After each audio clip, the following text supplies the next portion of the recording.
Morning class, my self Manisha Singh और आप सभी का मेरे चैनल पर स्वागत है। आज का हमारा टॉपिक है मध्य पाषाण काल, जिसका टाइम पीरियड है 10,000 बीसी से लेकर 8,000 या फिर 7,000 बीसी आप बोल सकते हैं। ठीक है जी। देखिए, हमने क्या पढ़ा था?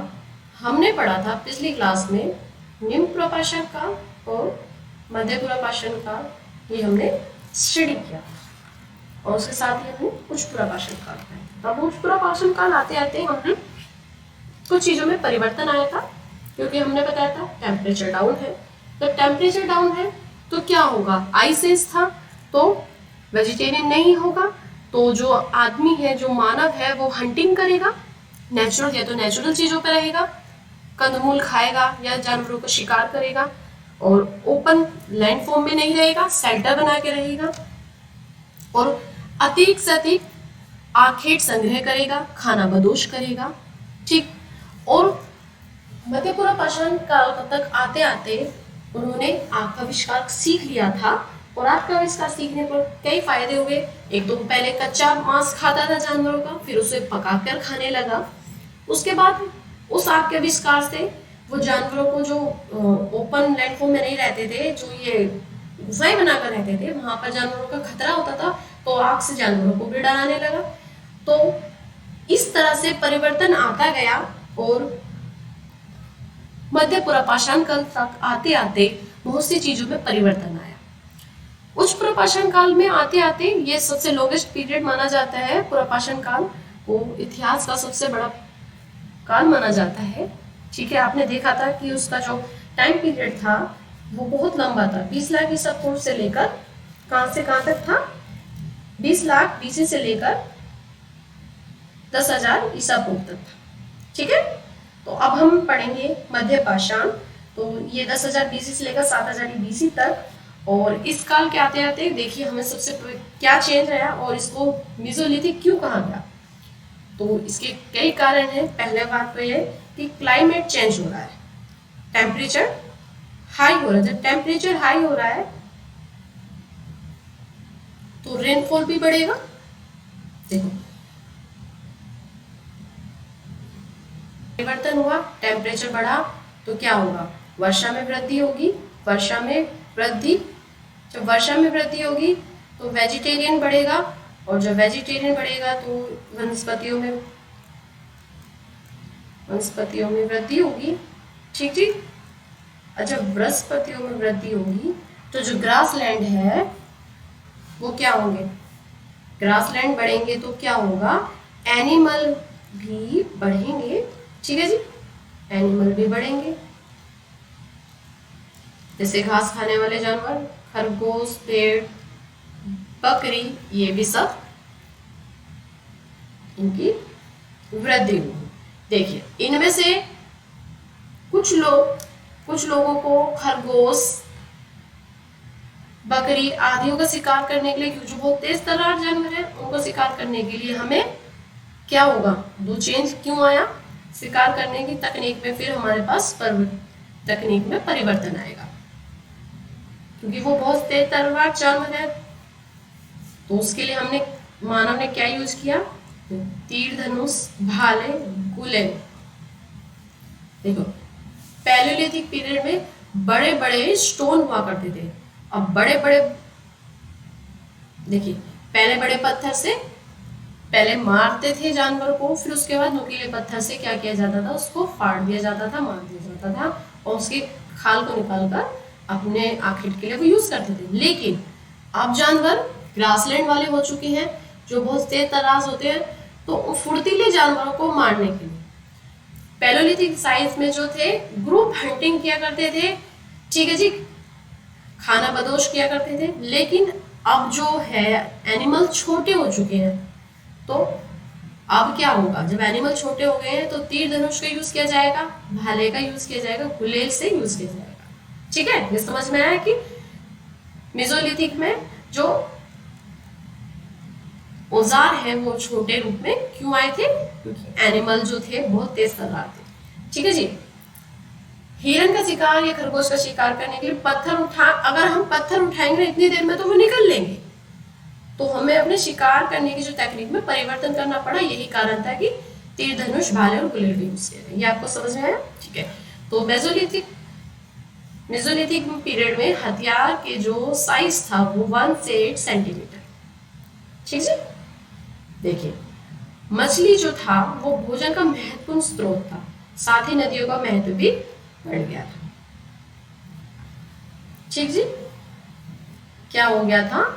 मछली इंपोर्टेंट हो गई थी और नदियों का महत्व भी बढ़ गया था। ठीक है। मध्य पाषाण काल में पशुपालन का आरंभ हो गया था और सबसे पहला पालतू जानवर कौन सा पाला था मानव ने? कुत्ता।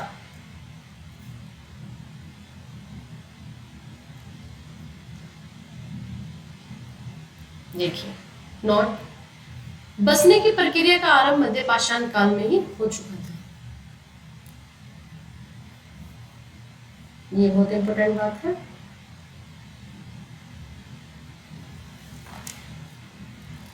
CL कार्लाइन ने विंध्य क्षेत्र से 1857 और 1867 में मधुपाषाण हथियारों की खोज की थी। क्या की थी? मधुपाषाण हथियारों की खोज की थी। लघु पाषाण हथियारों की खोज किसने थी? ये नाम इंपॉर्टेंट है, याद रखिएगा, कार्लाइन। लघु पाषाणों के प्राचीनतम प्रमाण श्रीलंका के फायान गुफा से प्राप्त हुए थे। क्या हुए थे? लघु पाषाणों के प्राचीनतम प्रमाण फायान गुफा से। भारत में लघु पाषाण के प्राचीनतम प्रमाण पटने, महाराष्ट्र से मिलते हैं। ठीक है, यहां तक की बात क्लियर। अब इसमें हमें सिर्फ साइट्स के बारे में पढ़ना है कि कौन सी चीज कहां से हमें मिली है। ठीक है जी। देखिए, पशुपालन का प्राचीनतम साक्ष्य है आदमगढ़ MP और बागनौर राजस्थान से मिले। ठीक है जी। एक बात और है कि ज्वालापुरम 9 आंध्र प्रदेश से, ये साइड इंपोर्टेंट है। देखिए, ज्वालापुरम में अलग अलग सेक्टर बनाए गए हैं जहां से खुदाई हो रही है। तो ये है ज्वालापुरम 9 सेक्टर से। कहाँ पे है ये? आंध्र में। ठीक है जी, आंध्र प्रदेश से दक्षिण एशिया की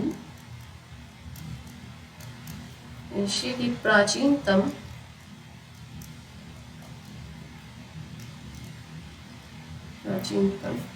लघु पाषाण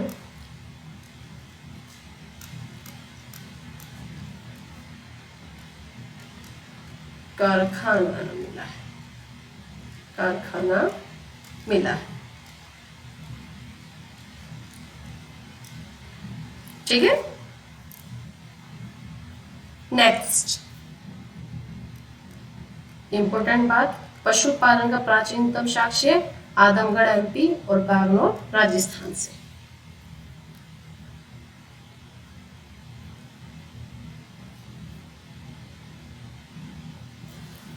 भारत में मानव के अस्थि पंजर और समाधान इसी काल से मिले हैं। अस्थि पंजर और समाधान इसी काल में मिलते हैं। इस काल में डोंगी, छोटी नाव का पहला प्रमाण मिलता है। ये इंपोर्टेंट बात है। ठीक है। और इसकी कुछ महत्वपूर्ण साइट है जिनके बारे में हमें डिस्कस करना है। तो पहली साइट है बागोर, राजस्थान। बनास की सहायक नदी कोठारी पर स्थित है। ठीक है। इसकी खुदाई VN मिश्रा और LN लिथमिक ने की थी, जो जर्मनी के हैं। ठीक है जी। यहां से प्राप्त टीलों को महाक्षति कहा जाता है। बागौर से गुजर खाने का साक्ष्य मिलता है।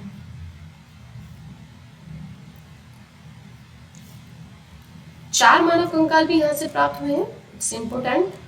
गुजर खाना भी बहुत इंपोर्टेंट क्वेश्चन है, लास्ट टाइम आया था। यह सबसे बड़ा महापाषाणिक स्थल है।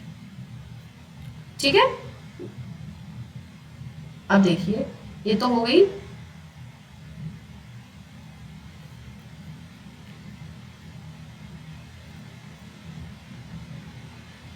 अब हमारा नेक्स्ट साइड है लग्नाच, जो कहाँ पे है, गुजरात में। देखिए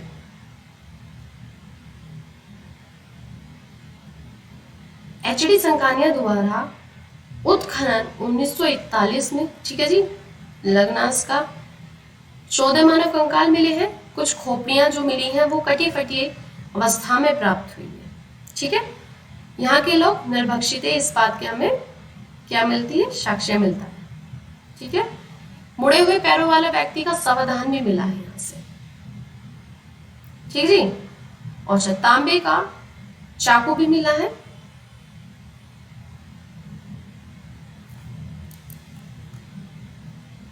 नेक्स्ट है हमारा साइड लहुरा देव संत कबीर नगर यूपी। यहाँ से किसी के प्राचीनतम प्रमाण मिले हैं और स्तंभघर मिले, यानी कि पिलर हाउस मिले हैं।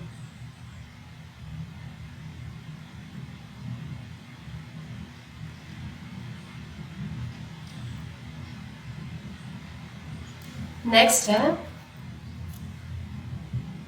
लेखिया यूपी। लेखिया यूपी, इसका उत्खनन किसने किया है? इसका उत्खनन किया है जी.आर. शर्मा और वी.डी. मिश्रा ने किया है, ठीक है। और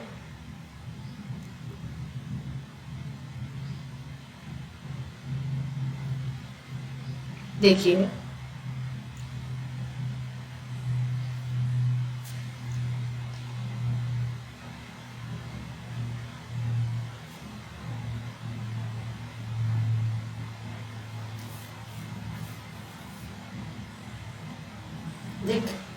लेखैया भी यूपी में है और यहाँ से इसका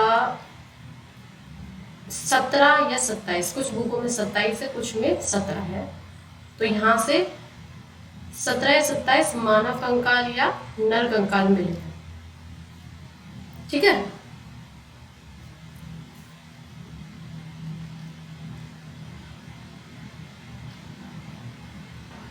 देखिए कूल्हे की हड्डी के साइज से हम ये पहचानते हैं कि ये मानव है या नर है, नर है या नारी है, ठीक है जी।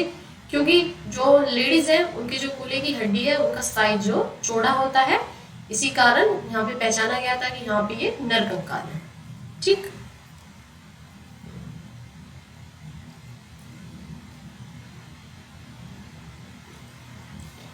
फाइव शिलाष्टियों के प्रमाण भी मिले हैं। रॉक सेंटर,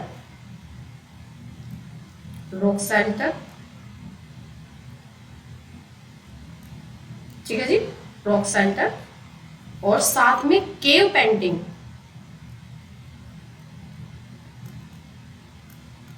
केव पेंटिंग के भी प्रमाण मिलते हैं। तो केव पेंटिंग के साथ थी ये सारे, ठीक है जी। जब 17 मानव कंकाल मिले हैं तो ये हो सकता है कि वो क्या रहा हो, वो ऐसी जगह रही हो जहां पे सभी को दफनाया जाता हो, ठीक है, कब्रिस्तान रहा हो, ठीक। अब है नेक्स्ट साइड भीमबेटका, ये एमपी में है। इसका उत्खनन किया था वी.एस. वानकर, ये रायसेन जिले में थे, ठीक है। अच्छा, भीमबेटका से हमें और बहुत सी चीजें मिली है। देखिए शिलाश्री और शैल चित्रकारी के प्राचीनतम प्रमाण मिले हैं यहाँ से। भीमबेटका से लगभग 642 गुफाएं मिली हैं, जिसमें 400 गुफाओं पर चित्रकारी के प्रमाण मिलते हैं। ये इंपॉर्टेंट बात है कि 400 गुफाओं पर चित्रकारी के प्रमाण मिलते हैं। देखिए सभागार गुफा मिली है, क्या मिली है, सभागार गुफा, या इसको ऑडिटोरियम केव भी बोल सकते हैं, ऑडिटोरियम केव। भीमबेटका को आप पूरा पाषाण काल में भी रख सकते हैं, इस बात की कोई दिक्कत नहीं है, ठीक है जी। केव पेंटिंग भी मिली है और सभागार गुफाएं भी मिली हैं। गणेश का प्राचीनतम प्रमाण अंकन भी मिलता है, ठीक है, और वराह का चित्र भी मिलता है। वराह का चित्र भी मिलता है। सर्वाधिक संख्या में चित्र मध्य पाषाण काल के हैं, ये बात इंपॉर्टेंट है। उच्च पूर्व पाषाण काल के चित्रों को प्राचीन माना गया जिसमें नीले रंग का प्रयोग हुआ था। ये आप इंपॉर्टेंट बात है, इसमें लिख लीजिए। उच्च पूर्व पाषाण के चित्रों को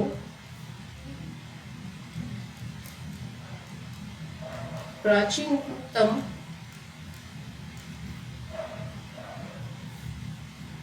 माना जाता है जिसमें नीले रंग का यूज हुआ है। ठीक है जी, नीले रंग का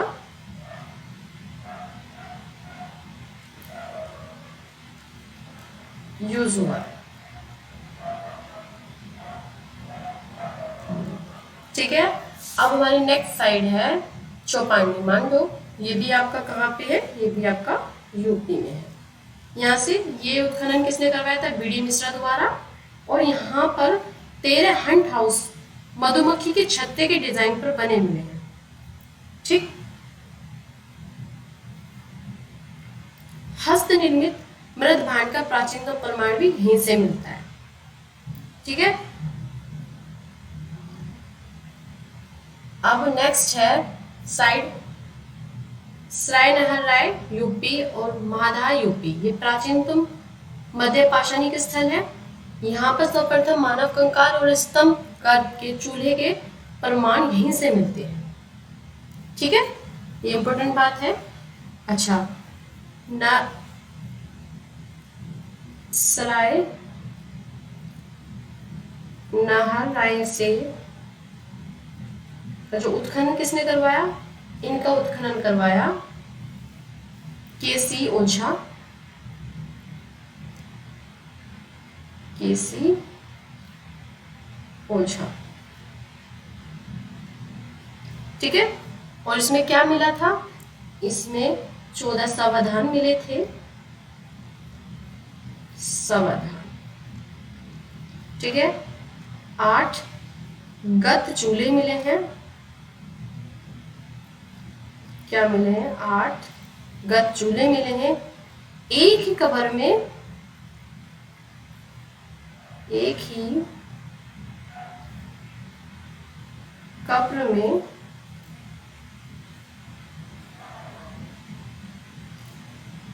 4 मानव कंकाल मिले हैं।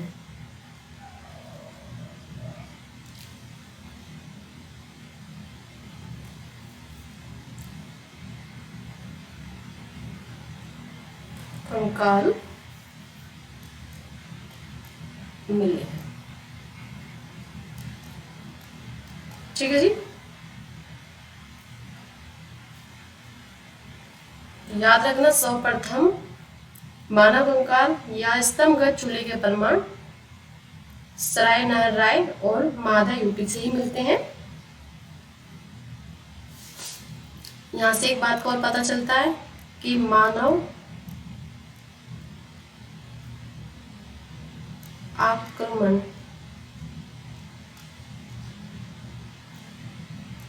का प्राचीनतम शासक यहीं से मिले। ठीक है जी,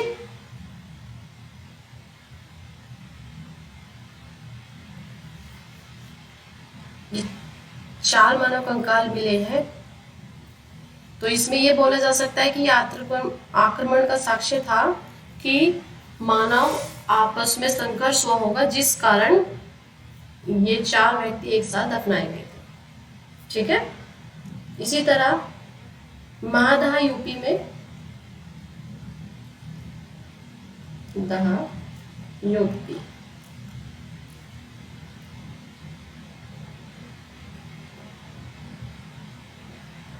देखिए ये जो महादा यूपी को उजागर हुआ था, तो ये किस समय उजागर हुआ था, तो उस समय शारदा नहर परियोजना के समय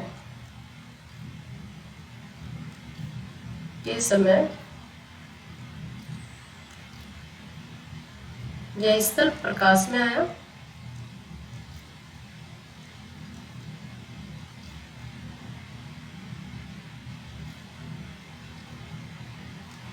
फिर इसको संरक्षित किसने किया था? तो संरक्षित किसने किया? तो संरक्षित किया इसे वीडी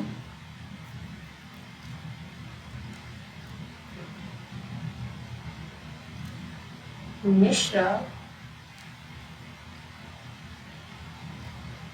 और जेएन पॉल। देखिए यहां से क्या मिलता है?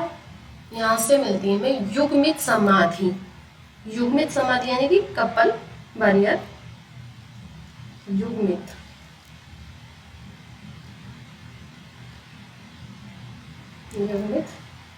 समाधि यानी कि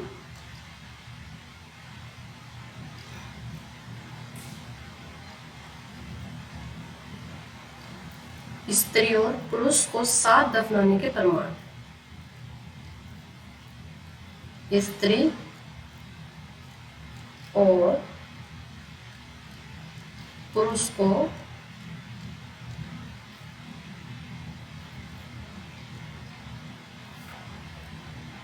साथ दफनाने के प्रमाण।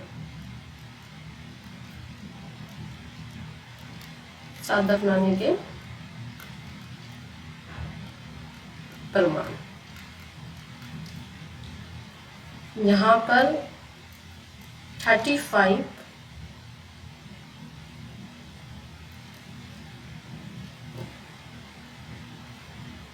स्तंभगर्त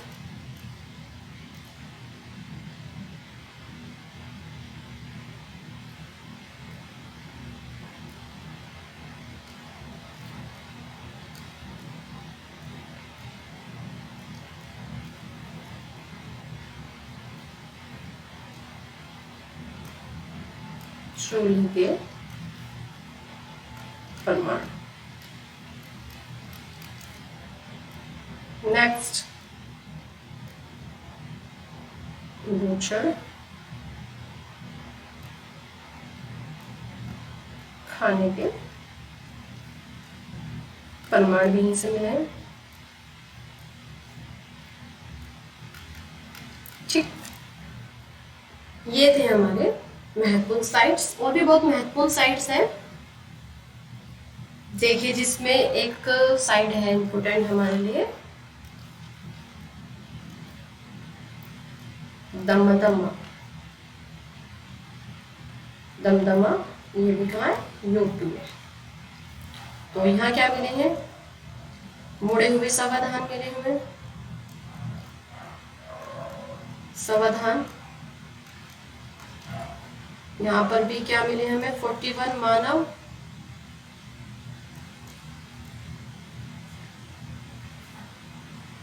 सावधान। ठीक है जी। और हाथी दांत का बना एक पेंडेंट मिला है।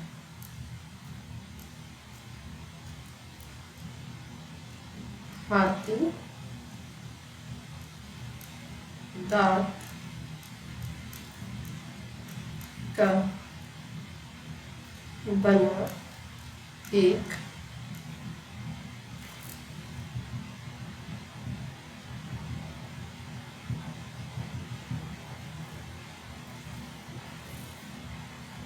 विनायक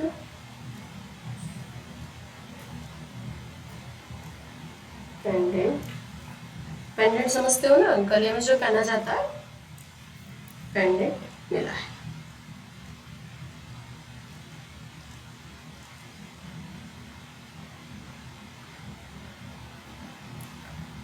ये थी हमारी महत्वपूर्ण साइट। ठीक है, ये थे हमारी महत्वपूर्ण साइट्स। तब तक के लिए वीडियो को लाइक कीजिए, शेयर कीजिए, सब्सक्राइब कीजिए। Thank you.